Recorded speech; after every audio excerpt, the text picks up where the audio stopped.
noite, meus caros irmãos, que nosso Senhor Jesus Cristo permaneça sempre conosco nessa busca da nossa espiritualização, em busca da nossa reforma íntima. Vou iniciar hoje com algumas perguntas, porque o que nós estamos estudando é encarnação dos espíritos. Será que nós temos consciência? Alguém poderia dizer quantas encarnações já tivemos aqui no nosso orbe terrestre? O que é que vocês acham? Sabemos que nós somos um espírito que periodicamente desencarna. Passamos uma estadia no mundo espiritual e depois retornamos para a Terra através do fenômeno da reencarnação. Mas será que a gente tem ideia de quantas reencarnações já tivemos aqui na Terra? Ou será que todas as nossas reencarnações foram aqui no planeta Terra? Será que já houve alguma encarnação nossa em outro orbe terrestre? Será que esses outros mundos é semelhante ao nosso, é mais primitivo, mais avançado? E como se iniciou o processo das primeiras formas de espíritos humanos na Terra? Então, esses próprios, do item 29 até o item 38, nós vamos tratar desses assuntos. Então, é para que a gente perceba que nós somos uma grande potência divina. Essa potência divina, a cada momento da nossa jornada, nós nos autodescobrimos e percebemos a grande potencialidade que cada um de vocês são. Vocês têm ideia da dimensão espiritual de cada um de vocês? O que vocês são capazes de realizar muito mais do que eu realizei? Dizia Jesus. O que eu fiz, vocês poderão fazer muito mais. Existe uma infinita possibilidade, uma diversidade de possibilidades de você se auto-reinventar, se auto-desconstruir o velho homem e construir um novo homem dentro de si, como ocorreu com Saulo de Tarso.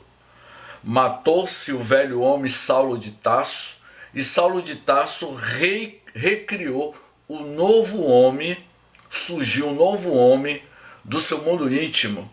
E nós somos assim. Acredite em cada um de vocês, que vocês são capazes de mudar o mundo. Porque a mudança do mundo começa em você, começa em cada um de nós. Então nós somos, como Kardec vai dizer nos próximos itens, nós somos essa potencialidade incomensurável, de infinitas possibilidades de mudar a nossa história. O nosso próprio caminho está em suas mãos. Você é capaz de mudar o destino da sua própria história. Sabe por quê, meus amigos? Quantas vezes você já mudou a sua história no passado? Quantas infinitas reencarnações você já superou e teve que reinventar e superar os grandes óbices, os grandes obstáculos que todos nós já enfrentamos. Então, quando ele diz nesse texto, não é, que nos convida a uma viagem ao túnel do tempo, uma viagem para o mundo íntimo de cada um de nós, o mundo íntimo, não na estrutura humana, mas no mundo íntimo do ser espiritual, do espírito, desse princípio inteligente do universo que você é. Você é este princípio inteligente do universo. E se você é esse princípio inteligente do universo, você tem uma história, você tem um currículo de vida. Você foi construindo uma arquitetura espiritual na inteireza da tua alma. E ela vai sendo, ao longo dos milênios, somando as inúmeras experiências de reencarnações que você teve, muitas, e você hoje está aqui conosco. Pelo fato de você estar conosco hoje, significa que a sua alma está muito mais graciosa, muito mais elevada do que os milênios passados. Então, quando Kardec, neste item 29, ele diz assim: quando a Terra se encontrou em condições climáticas apropriadas à existência da espécie humana, encarnaram nela espíritos humanos. De onde vieram esses espíritos humanos? Quer eles tenham sido criados naquele momento, quer tenha procedido completamente formados do espaço, de outros mundos ou da própria Terra, a presença deles nesta, a partir de certa época, é um fato, pois que antes deles só animais havia no planeta Terra. E a gente já estudou isso exaustivamente, não é? Porque Kardec, nos capítulos anteriores, ele falou sobre o surgimento das primeiras espécies humanas na Terra. Revestiam-se de corpos adequados às suas necessidades especiais, às suas aptidões, e que fisiologicamente tinham as características da animalidade. Sob a influência deles e por meio do exercício de suas faculdades, esses corpos se modificaram e aperfeiçoaram. É o que a observação comprova. Deixamos então de lado a questão da origem insolúvel.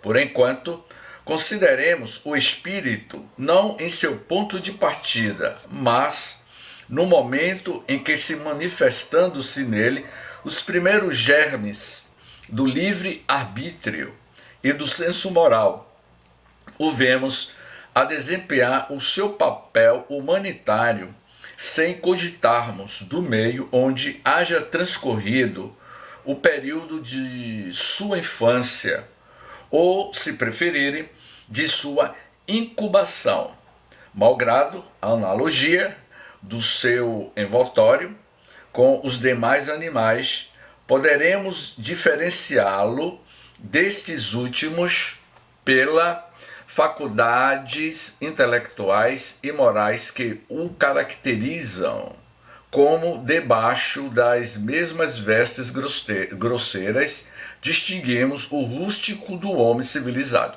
Ou seja, esse item 29, ele vai dizer que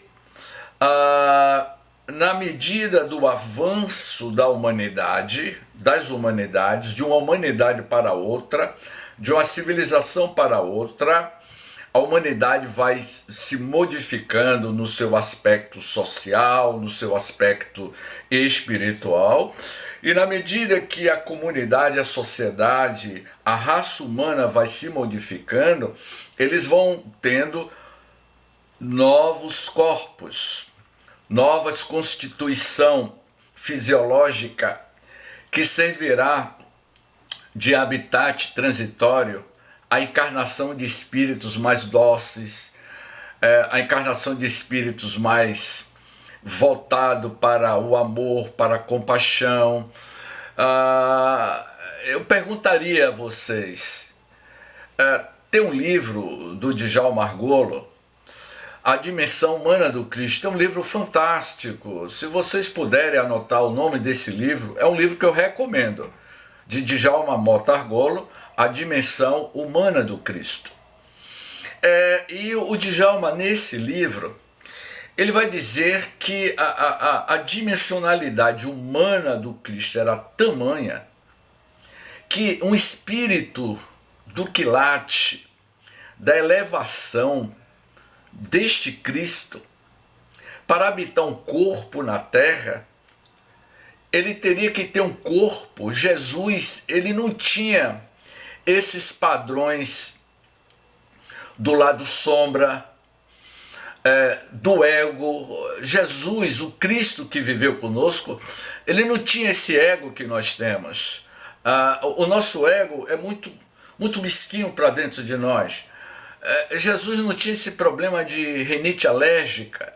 Jesus não tinha nenhum tipo de doenças fisiológicas, porque o padrão de elevação deste espírito era tamanha que para que esse espírito habitasse na terra, teria que ter um corpo adequado na dimensionalidade da grandeza deste espírito.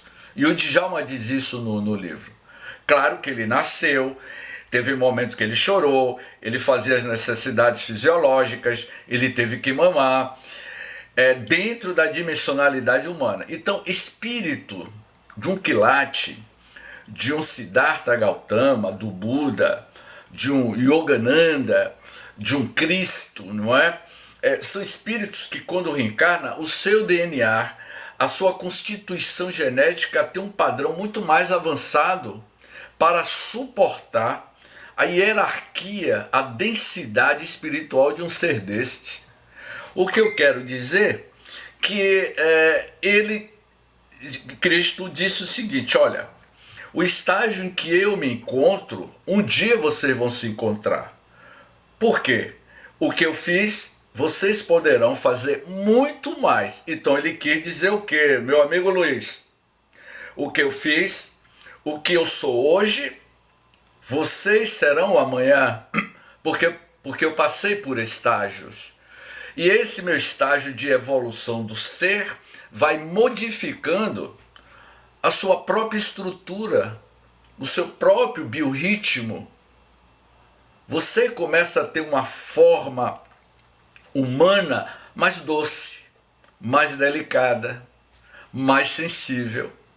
Então, quando ele diz aqui, na questão 30, conquanto devesse ser pouco adiantados, os primeiros que vieram pela razão mesma de ter e de encarnar em corpos muito imperfeitos, diferenças sensíveis haveria de certo entre seus caracteres e aptidões.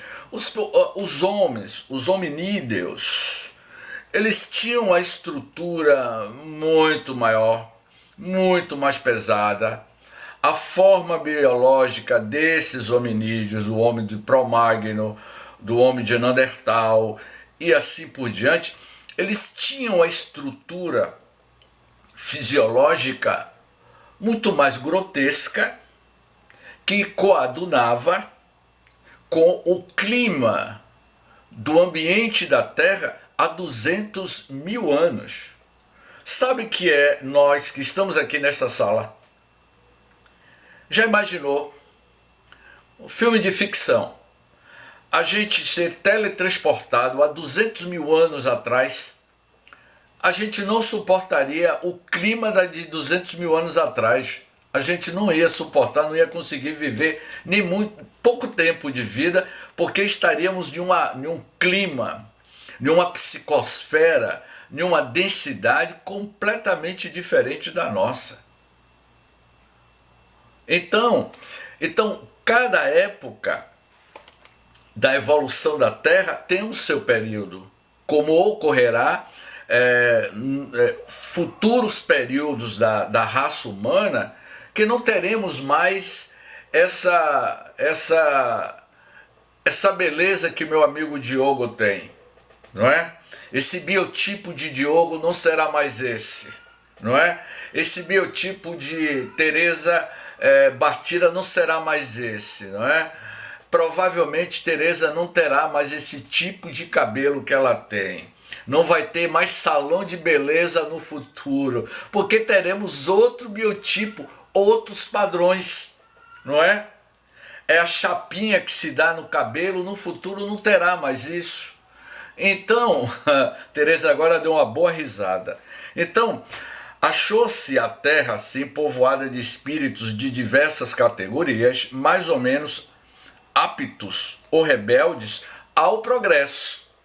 Hoje, há 200, vamos falar 200 mil anos, não é? Tinha muitos espíritos rebeldes, aqueles homens, aqueles espíritos primitivos que habitavam o homem de Neandertal, o homem de Cro-Magnon, o Homo habilis, não é? E como nós temos hoje, não é? No século XXI ainda tem espíritos muito rebeldes, espíritos rebeldes esses que têm a mesma estrutura biológica nossa, e que esses espíritos rebeldes, eu estou fazendo até uma preparação para a palestra de domingo sobre os exilados de Capela. Esses espíritos rebeldes do século XXI, eles serão expurgados para mundos primitivos, como aconteceu com o sistema Capela, com os exilados de Capela, não é? Porque os capelinos atingiram um ápice de evolução intelecto-moral que a sua estrutura biológica não é igual à nossa. Eles eram mais fluídicos, porque na medida que você vai evoluindo, você vai se tornando muito mais fluídico, mais tênue, e você vai se tornando mais translúcido. E aqueles espíritos mais grosseiros que atrapalham o progresso de uma civilização, eles são retirados e exilados em mundos mais primitivos, mundo esses de acordo com a vibração psíquica da densidade desses espíritos endurecidos. E hoje, na nossa população de 8 bilhões, quantos espíritos encarnados ainda vivem nas suas durezas? Quantos espíritos se encontram nas regiões espirituais do nosso orbe terrestre e que estão sendo retirados desta psicosfera e levados para outras regiões da nossa galáxia, onde planetas primitivos servem de habitat para esses espíritos que têm que aprender a amar.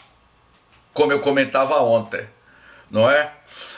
Como foi mesmo, o Reginalva, me lembra aí como foi o capítulo de ontem, perdão, o quê? Me lembra aí, Reginalva.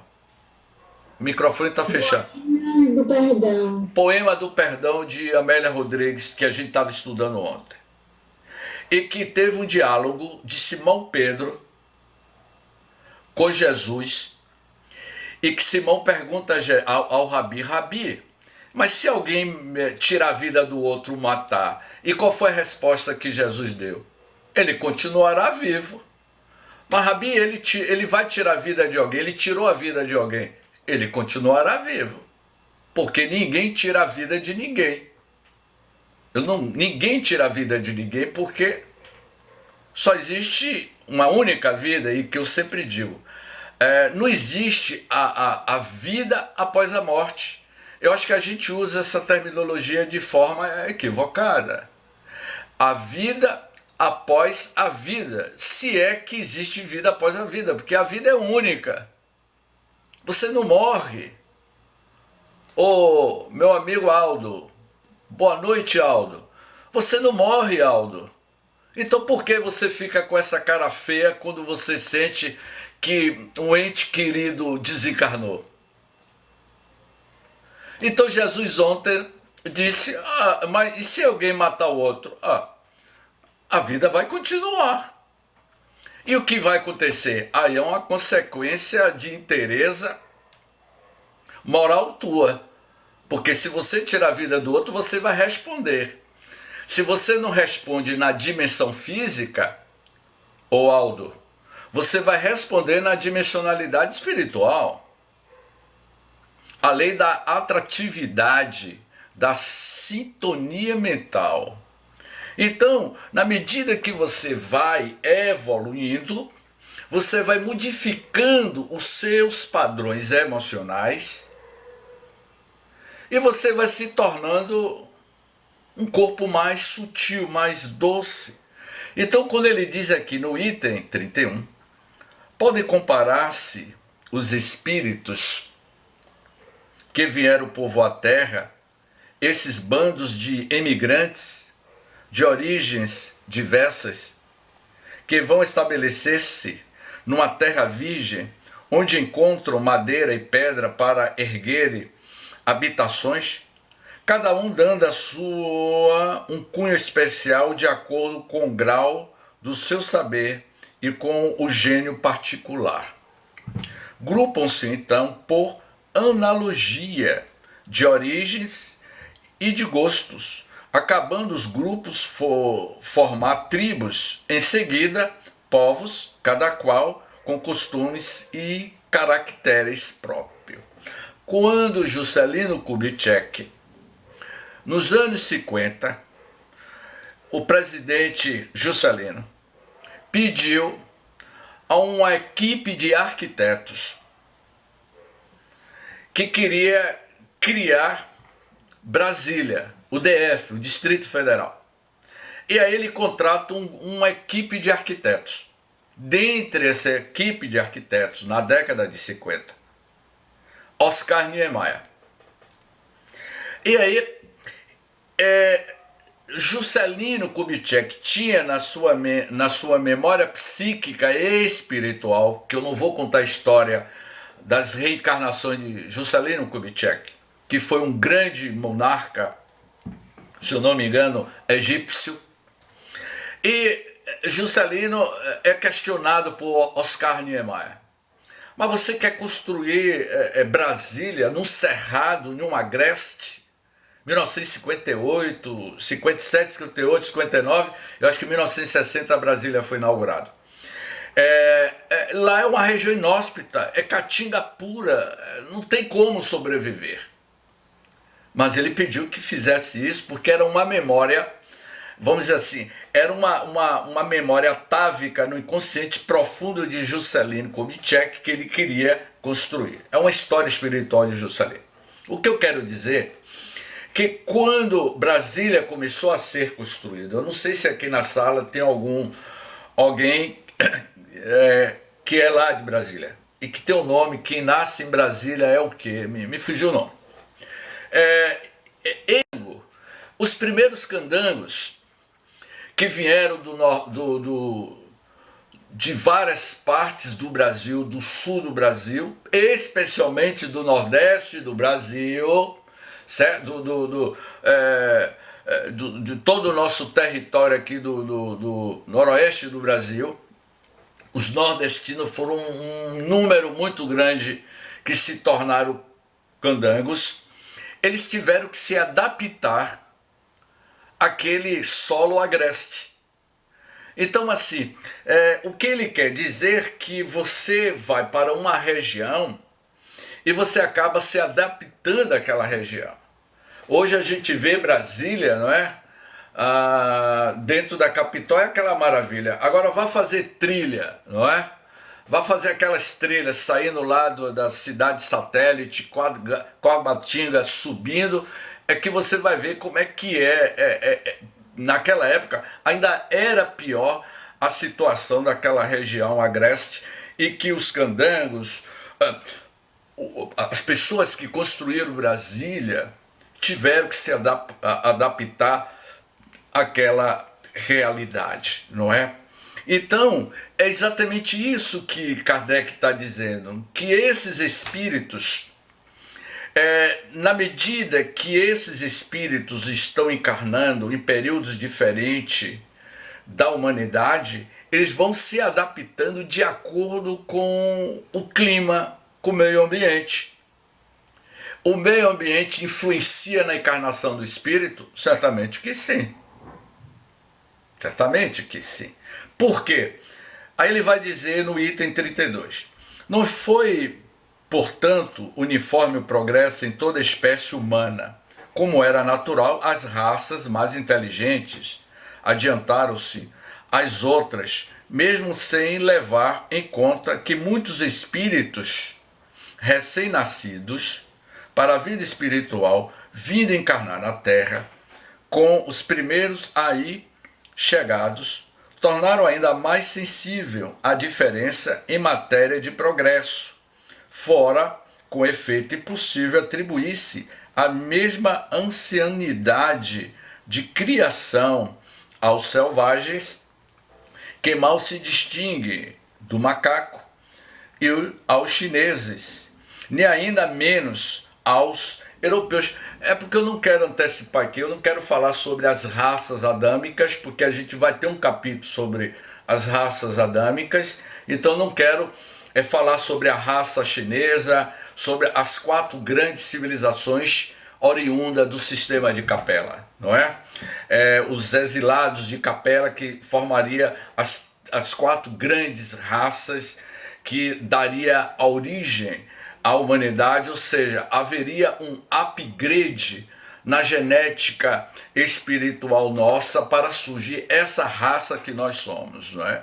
Muitos arianos, muitos, como é que eu posso dizer, da civilização egípcia, os arianos, os hebreus, os judeus, os povos de Israel, que foram aquelas primeiras civilizações há mais de 10 mil anos atrás, os atlantes, muitos desses espíritos oriundos de Capela, certamente muitos já voltaram para a sua pátria de origem.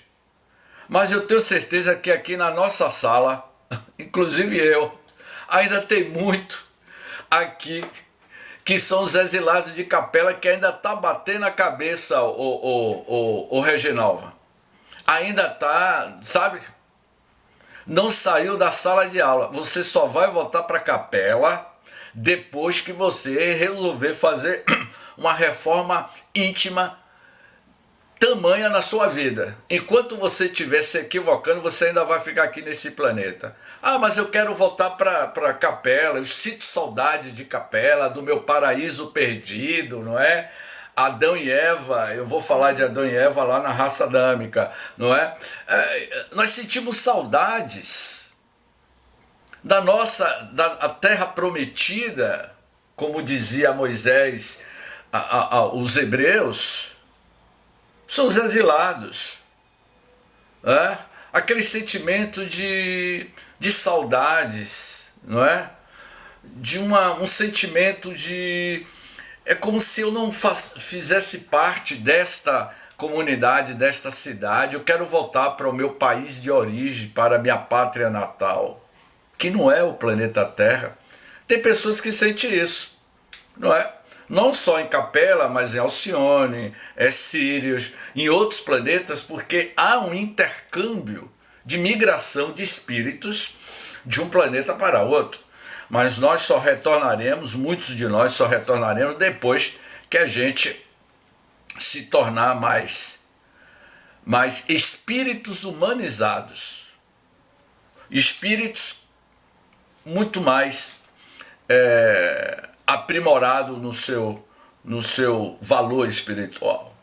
Então, me parece que ainda existe na Terra muitos capelinos nas suas sucessivas reencarnações, e que nós somos oriundos deste grande país, desta grande nação chamada universo, esse nosso universo que nos diz assim: gente, eu não sou apenas soteropolitano, não é?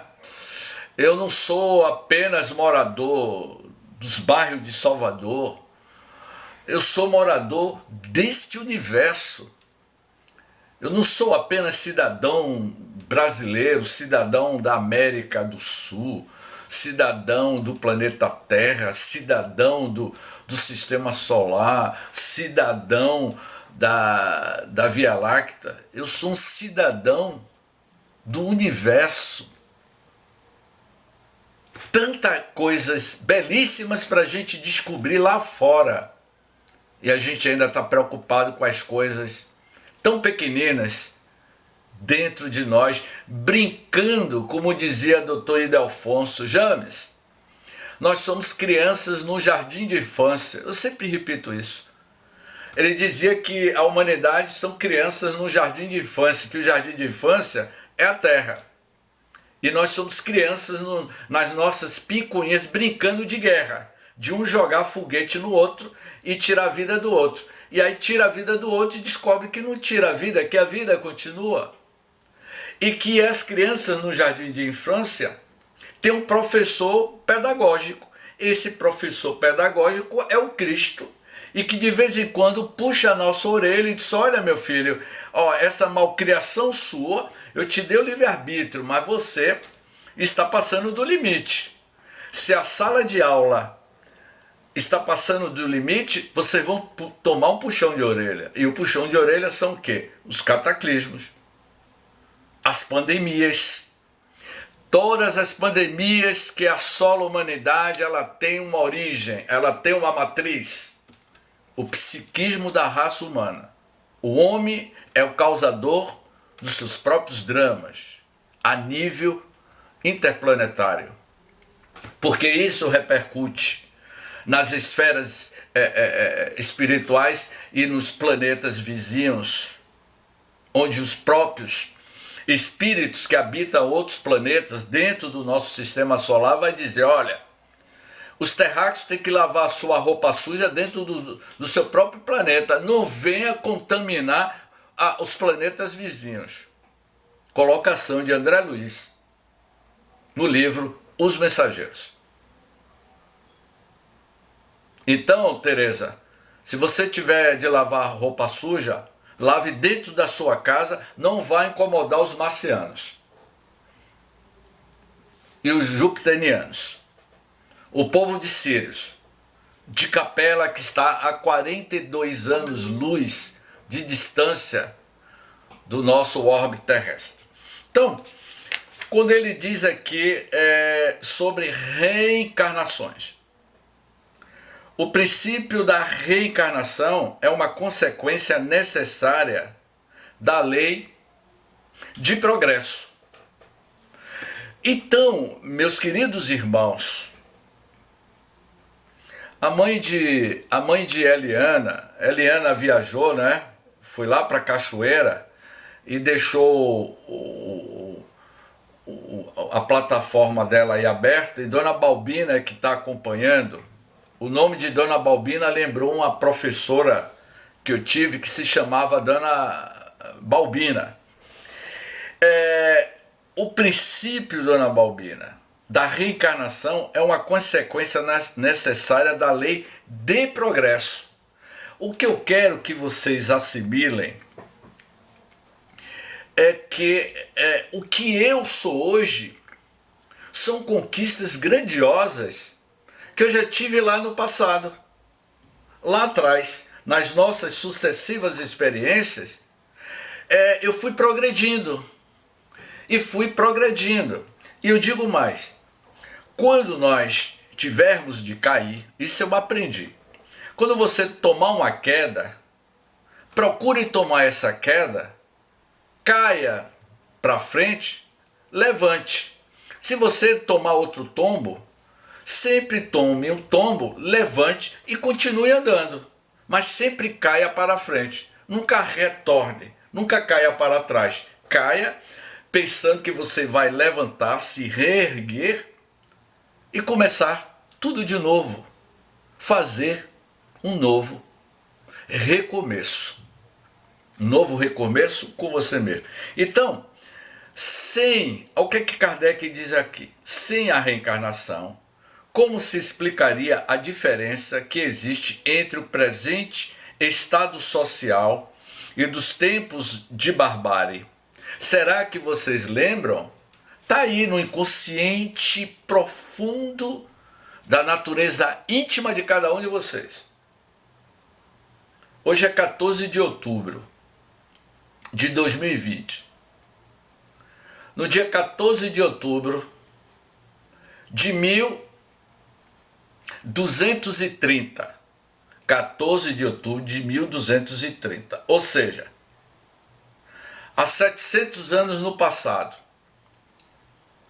O que nós estávamos fazendo no dia 14 de outubro do ano 1230? Ô James, como é que eu vou saber? Sim, você estava na Terra. Primeiro, você não estava aqui na América do Sul. Você estava lá na Ásia ou no continente europeu. No dia 14 de outubro, às 19 horas do ano de 1230. Ô James, eu poderia estar no mundo espiritual? Sim. Você poderia estar no mundo espiritual. Como também poderia estar reencarnado. Mas participando daquelas barbáries, das guerras santas, será que não estaríamos lá? Eu vou voltar mais ainda na linha do tempo. Há 2000 anos. Será que a gente não estava lá uma semana antes, no domingo de Ramos, com o ramo na mão assim, aleluia Jesus, aleluia Jesus? Uma semana depois, será que a gente não estava lá condenando Jesus? E aí, nesse tempo de 2000 anos, a gente foi tendo inúmeras reencarnações. Jesus Gonçalves, Alarico I, o ano de 340, o general visigodo Alarico I, ele era um general visigodo, ele invadiu Jerusalém, matou milhares de pessoas, e quando ele pegava os seus inimigos, os soldados, os prisioneiros de guerra, ele mandava empalar. Sabe o que é empalar? Alguém sabe aqui o que é empalar? Eu vou tentar amenizar o que significa empalar. Eu sei. Então diga, Mara, diga o que é empalar. Empalar é você enfiar uma estaca pelo ânus da pessoa. Essa estaca rasga o ser humano todo. E é uma morte dolorosa, porque não se morre rapidamente. Eu ia falar do churrasquinho de gato, mas a Mara, eu acho que ela tá certa, tem que falar. Você pegava uma vara, Alarico I, no século II, no ano 300, ele pegava os soldados presos, enfiava uma vara de 3 metros pelo ânus e saía pela boca e as pessoas morriam devagar. Ele era sanguinário. Sádico. Ele era sanguinário. Psicopata também. Ele matava por prazer. E Agostinho de Hipona, o jovem Agostinho, foi dialogar com Alarico I. Ele não quis conversa com Agostinho de Hipona. Agostinho que se tornaria o filho de Mônica, que se tornaria Santa Mônica, mãe de Agostinho, e Agostinho se tornaria um dos pais da teologia. E Agostinho foi conversar com ele e ele não quis conversa. Ele disse, eu vou invadir, ele fez isso. O que eu quero dizer a vocês, que entre o ano 300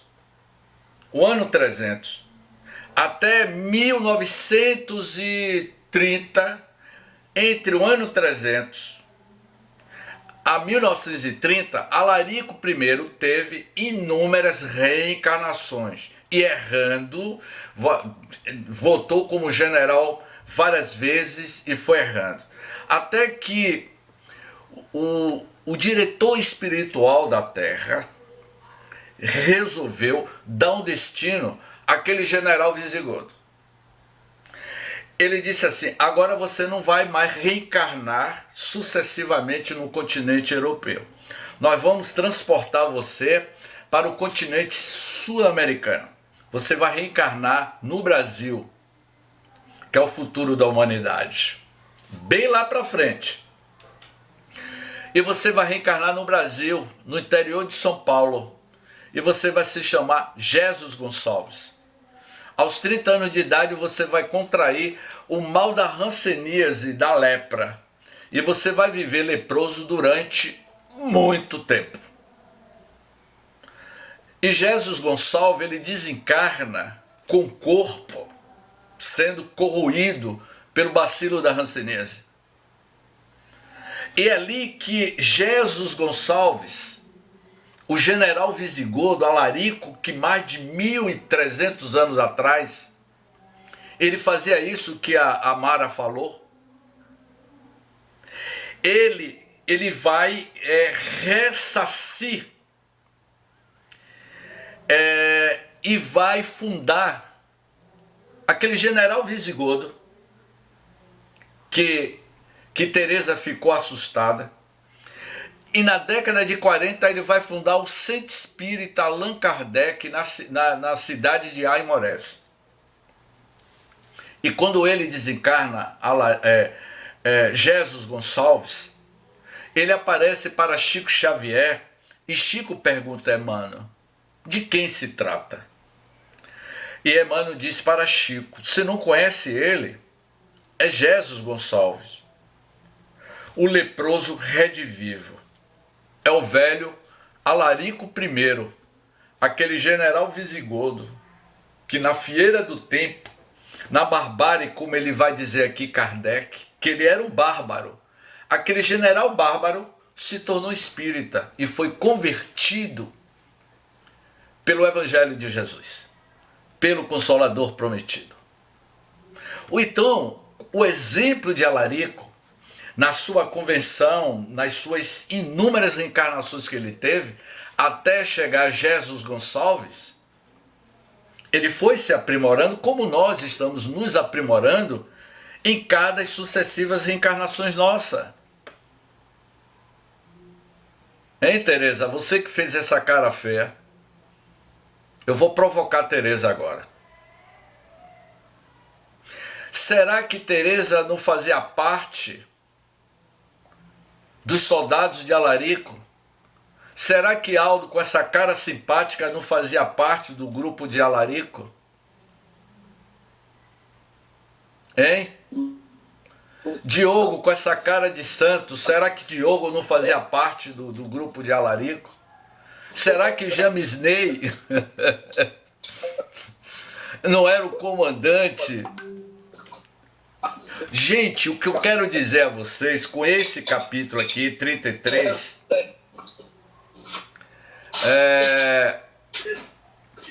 que nós hoje somos almas abençoadas. Somos abençoadas. O microfone está aberto, Luiz. Tem o microfone aberto aí. Somos almas abençoadas.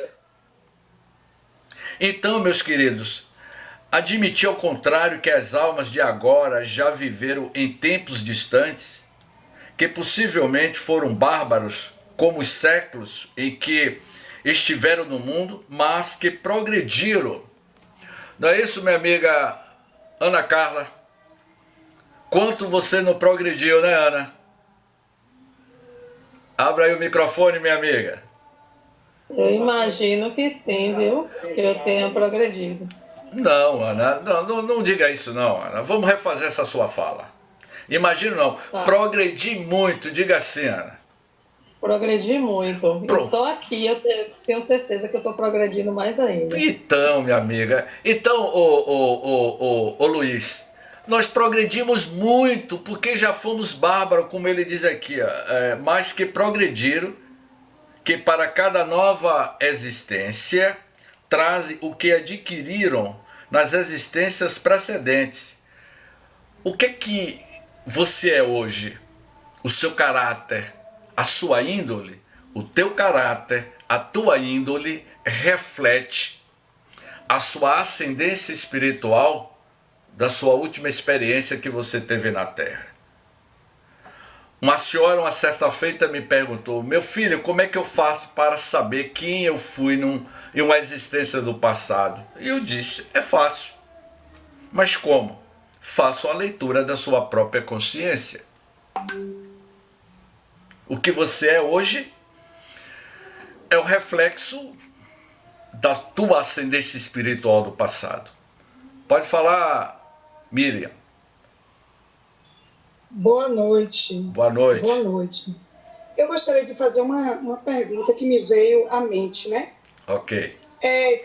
No mundo, como você está dizendo, que tem vários mundos e nesses mundos tem várias reencarnações, a gente vai passando por essas fases evolutivas. Tem algum, por exemplo, tem algum mundo que eles dizem no livro que é o último mundo reencarnatório para a evolução celestial? Ou não existe? Uma hierarquia dos mundos? Assim, é um mundo, entendeu o que eu estou perguntando? Entendi, minha amiga. Quando Jesus afirmou, há muitas moradas na casa do meu pai, são infinitas moradas, minha amiga. À medida que você vai evoluindo moralmente e espiritualmente, e que você atinge o ápice da evolução dentro do planeta em que você habita, você está habilitado a viver em outro mundo muito mais evoluído do que o nosso. Como, por exemplo, Bezerra de Menezes é um exemplo. Ele teve inúmeras reencarnações como nós. Ele atingiu uma evolução tal que na sua última existência como Bezerra de Menezes, Maria de Nazaré disse-lhe que ele poderia não mais viver na psicosfera espiritual da Terra e não precisaria estar próximo do planeta Terra, porque ele já pode agora estar habitando outros mundos muito mais evoluídos.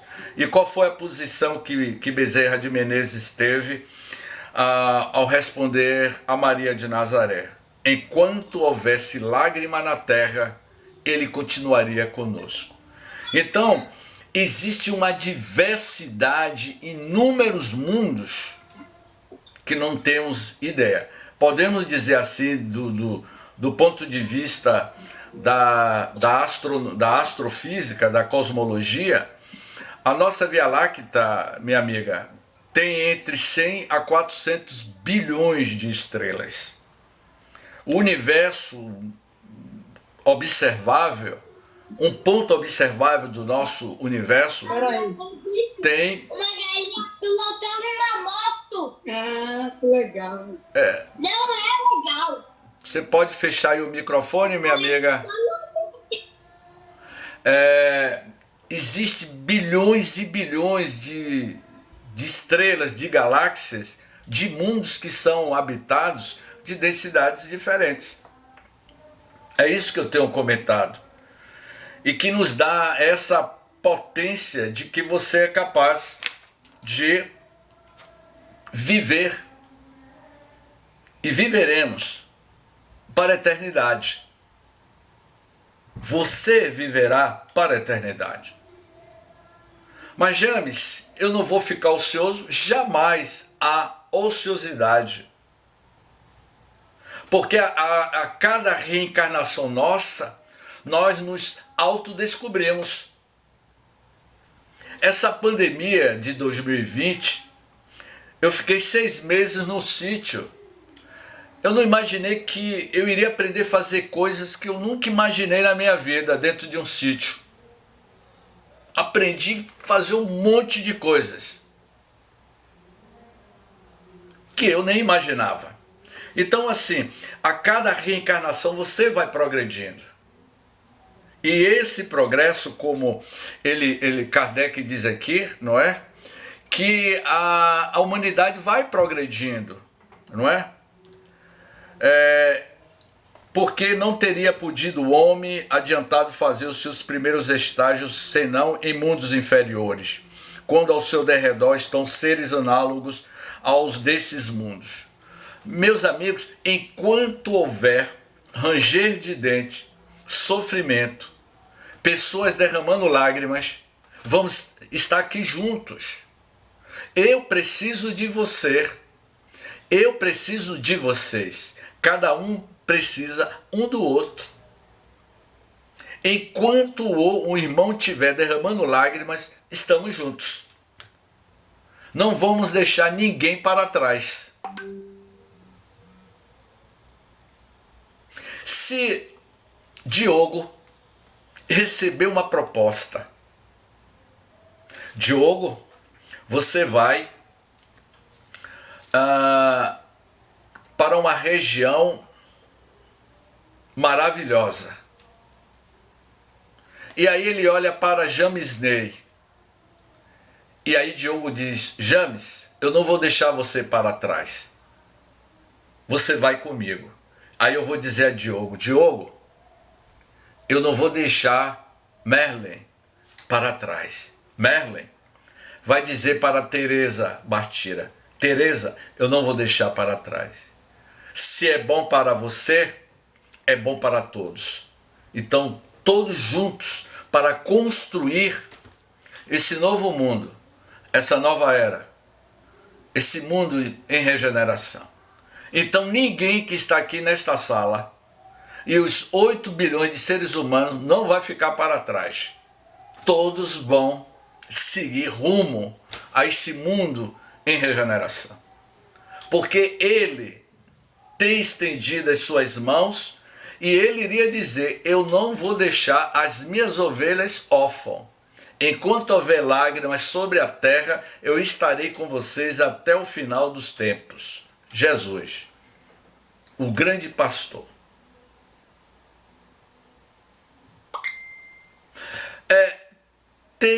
Tenhamos que tirar o véu da ignorância. Eu digo ignorância no sentido espiritual, e ampliar a nossa percepção que nós não somos apenas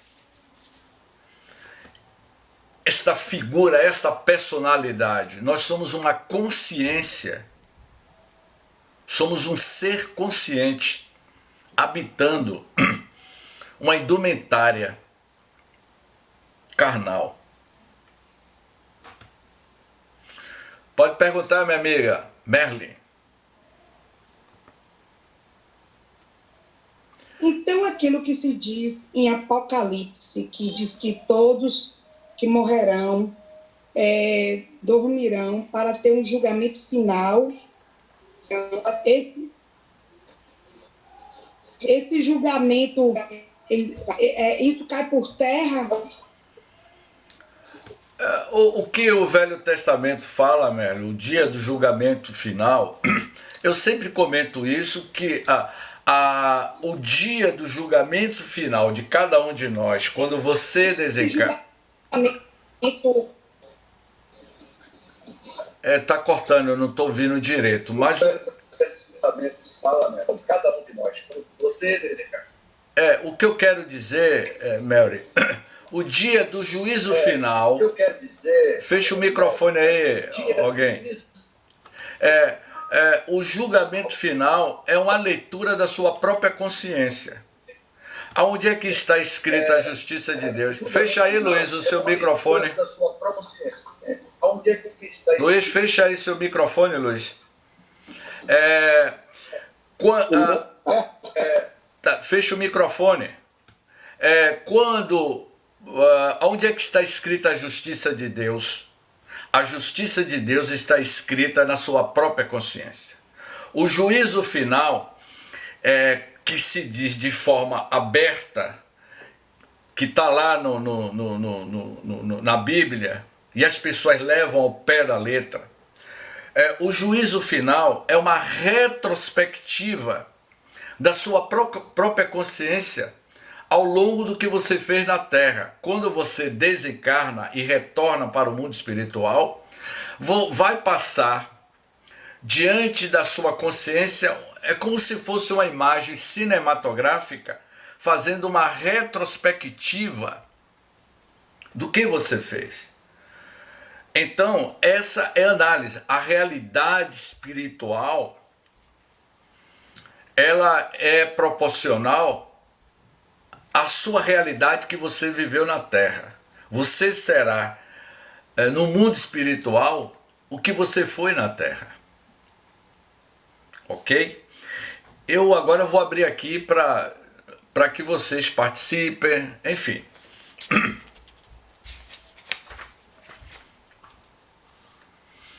Eu acho que deu para entender aí esse... Obrigada, foi bem esclarecedor no sentido de que eu tinha uma dimensão, que eu estou estudando agora, né, o Espiritismo, fazendo toda aquela leitura, né, e esses encontros que eu tenho com vocês, com o estudo mediúnico, com o Renilda lá na Lei da Adoração, isso está sendo extremamente evolutivo para mim, até porque comunga muito com as práticas que eu venho ao longo da minha vida desde criança.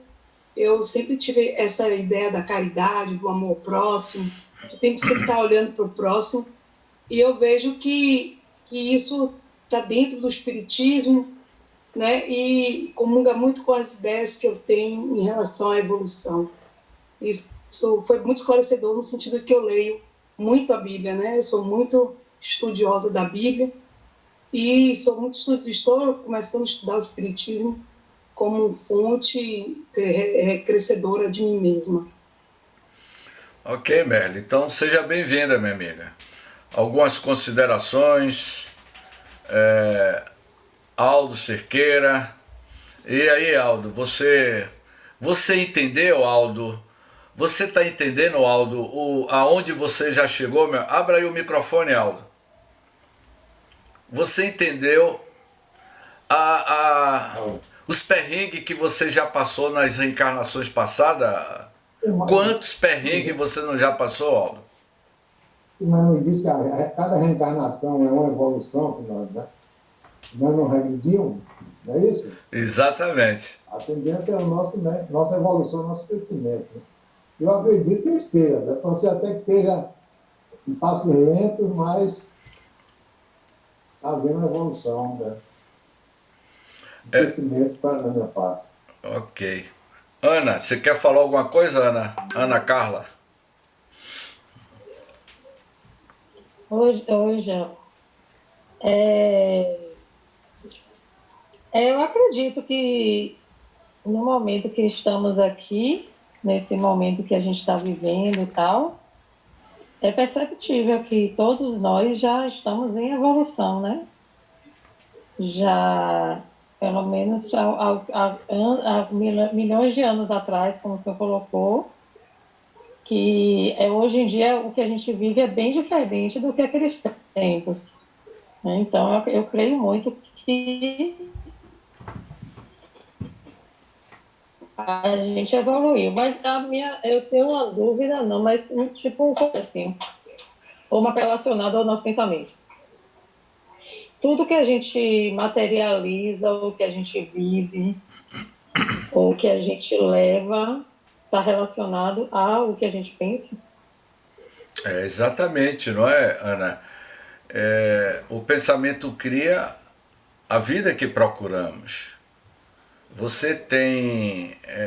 o pensamento cria padrões emocionais, padrões comportamentais. A nossa existência, ela está totalmente intrínseca com as nossas formas de pensamento. A tua casa, o teu apartamento que você está agora, reflete a ideoplastia do teu pensamento. A decoração Mas o pensamento que vem agora na fase adulta é reflexo também de tudo que a gente aprendeu, de tudo que a gente foi vivendo com a nossa família e tal. Mas ainda é tudo muito restrito, não? O pensamento que a gente tem hoje, dentro dos nossos entendimentos, para alcançar uma evolução a ponto de não encarnar mais aqui, é muito mais do que você projeta ou da moral que você tem em você. Entendi, Xia. Agora entendi o que você perguntou. Então, assim, na medida que o espírito ele vai evoluindo, a sua consciência vai se modificando, o pensamento, que é a expressão do espírito, vai se modificando.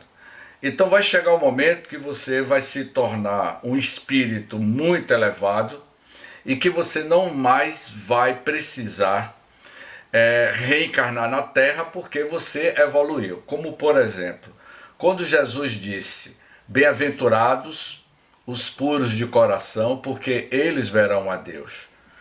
Você ter o coração puro significa fazer uma transformação no seu mundo íntimo, de você se modificar internamente.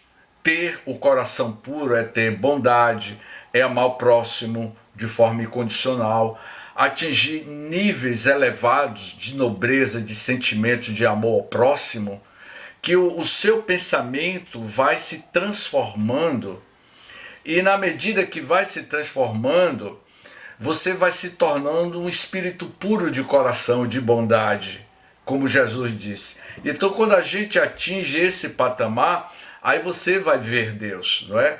Bem-aventurados puros de coração, porque eles verão a Deus.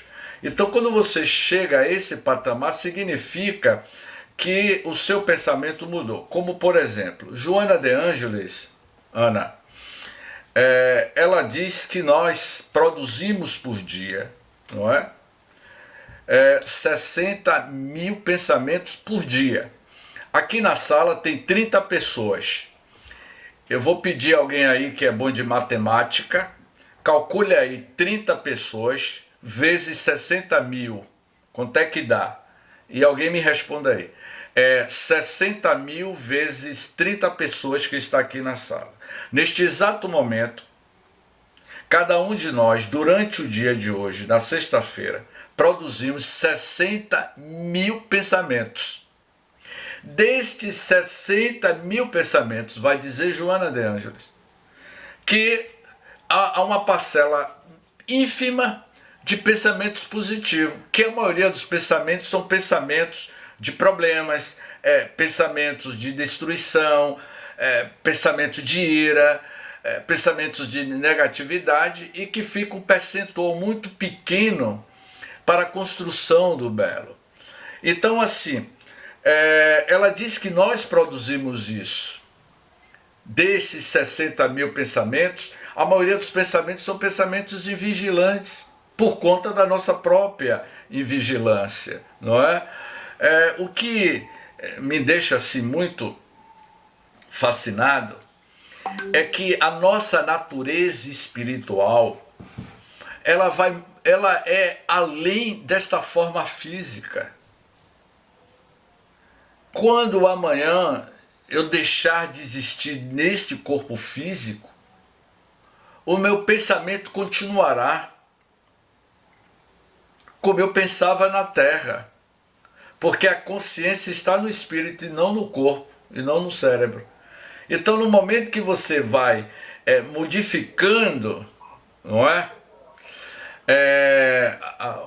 A sua conduta, a sua índole, a sua reforma íntima, você vai construindo novos castelos mentais. E novos pensamentos. Novos também. Pensamentos. Percebeu? Porque a gente tem muita dificuldade em pensar positivo, em ver coisas boas, em enxergar coisas boas. Eu acho que é um grande desafio assim, nosso, dentro da reforma que a gente precisa fazer dentro da gente, é cultivar esses pensamentos numa sociedade onde a gente é o tempo todo bombardeado com coisas ruins ainda, né?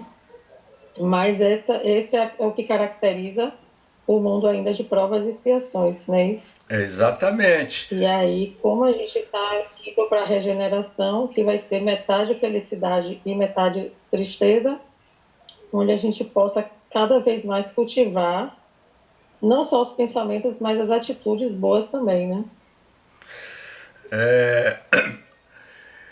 Eu estava pedalando, Ana, e eu peguei uma trovoada. Eu estava com um grupo de umas 30 ciclistas, e caiu uma trovoada ali na linha verde, acima lá da Praia do Forte, lá para a região de Embaçaí. Aquelas trovoadas, sabe, que pipocava. e a gente pedalando debaixo de chuva e era um temporal. Enquanto alguns estavam reclamando, eu estava feliz da vida.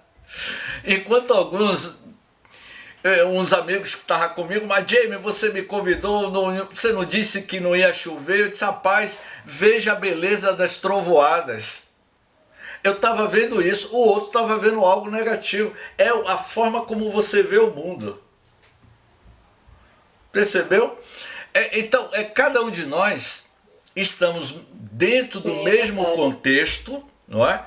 Neste exato momento, às 19 horas e 37 minutos do dia 14 de outubro de 2022. Estamos dentro do mesmo... Sexta-feira, né? Sexta-feira. Sextou na Gênesis. Sextou na Gênesis. Sextamos da melhor forma. Então, sextou na Gênesis. Então, cada um tem um olhar diferente. É a visão do teu olhar óptico. Enquanto eu pedalava e que chovia, Ana, que caía aquelas trovoadas, relampejava. E tinha amigos que estavam reclamando, eu estava feliz da vida. Rapaz, que maravilha! É tudo uma questão do olhar do indivíduo que ele tem para a vida. Percebeu? Eu não tenho vergonha de dizer isso. Mas todo adolescente se apaixona, Ana. Quem aqui não já se apaixonou na adolescência, hein, Ana? Tá fechado o microfone.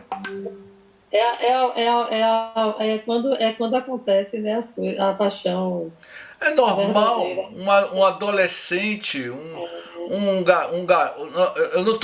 eu tô falando um garoto de 15 anos em 1975, e não o garoto de 15 anos de hoje, que o padrão mental de um garoto de 15 anos hoje não é o mesmo padrão mental de um garoto de 15 anos em 1975. É bem diferente. Então o menino de 15 anos, lá em 1975, se apaixonou, Ana, por uma namoradinha, não é? E esse garoto era office boy. E ele ficou apaixonado por uma garota. Ele tinha 15 anos, a menina tinha 19 anos. Um garoto na década de 70, em 1975, não tinha o mesmo padrão mental de um garoto hoje, de adolescente de 15 anos agora. É completamente diferente. E aí ele se apaixonou por essa moça, essa jovem de 19 anos. E aí a menina deu um fora nele, ele ficou arrasado. Ele era office boy. E quando ele saía na rua, que entrava naqueles ônibus na década de 70, naquelas marionetes, a marionete é do tempo de Aldo. E ele via o dó na rua, não é? Era um período de verão, o sol brilhava, mas para ele estava cheio de nuvens, ele estava numa tristeza profunda. Mas era um dia que brilhava. Você percebeu? Tudo é uma questão. Eu só não vou dizer quem foi esse garoto de 15 anos de idade. Não vou dizer quem foi. Então é tudo... Cada um interpreta como quer. Você entendeu? Você entendeu onde eu estou querendo chegar, Ana? É tudo uma questão, tudo uma visão da sua questão espiritual. Não é?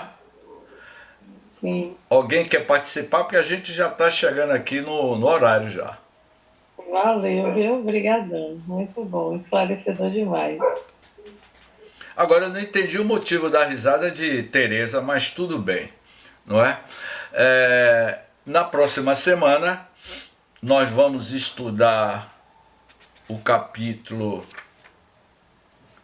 Migrações e Migrações dos Espíritos. Vamos estudar esse capítulo, como também a raça adâmica. Aí eu vou falar um pouco mais sobre Adão e Eva, falar um pouco mais sobre as grandes raças que povoaram a Terra, os construtores das pirâmides do Egito, enfim, nós vamos falar um pouco sobre esse assunto. Mais uma vez eu agradeço a participação de todos. sejamos eternamente felizes, porque todos nós somos merecedores desta felicidade. O sol brilha para todos, não é? O sol nasce para todos, para o pobre, para o rico. Não existe pessoas tristes, existe pessoas emocionalmente, transitoriamente tristes. Vamos aprender a dar, fechar as portas. Aí a gente pode bater a porta na cara dela. Quando ela quiser entrar, não abra a porta para ela. Se ela bater na porta de cada um de vocês, bata a porta e não permita a porta da tristeza, da depressão. Não permita. Feche a porta e busque e veja o sol que está brilhando lá fora. Porque você é o sol. Eu sou a luz do mundo, a luz da vida. Eu sou o caminho, a verdade e a vida.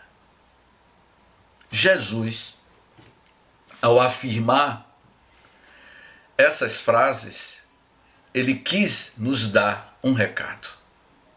Você é a luz do mundo. Descubra a luz do mundo que você é. Não fique triste, porque hoje é sexta-feira. Gratidão a todos, muita paz, que nosso Senhor Jesus Cristo seja esse pirilampo de luz para a jornada luminosa, de todos nós. Gratidão, e eu deixo um recado aqui que de hoje a 15, viu, Diogo? De hoje a 15, Diogo, eu estarei viajando e eu vou estar em uma região que eu não vou ter condições de transmitir o estudo da Gênese. Então, eu já estou convidando, de hoje a 15, de hoje a 15. Eu estou convidando a Diogo e a todos vocês para que Diogo apresente o estudo de hoje a 15, não é? A última sexta-feira do mês, Diogo, eu vou estar em uma região que eu não vou ter condições de me comunicar com vocês, porque eu vou estar em viagem, tá certo? Então, gratidão a todos, que o Mestre Jesus nos abençoe. Tenham um excelente final de semana. Obrigada, professor. Boa noite. Um abraço, Tereza. Obrigada. Namastê.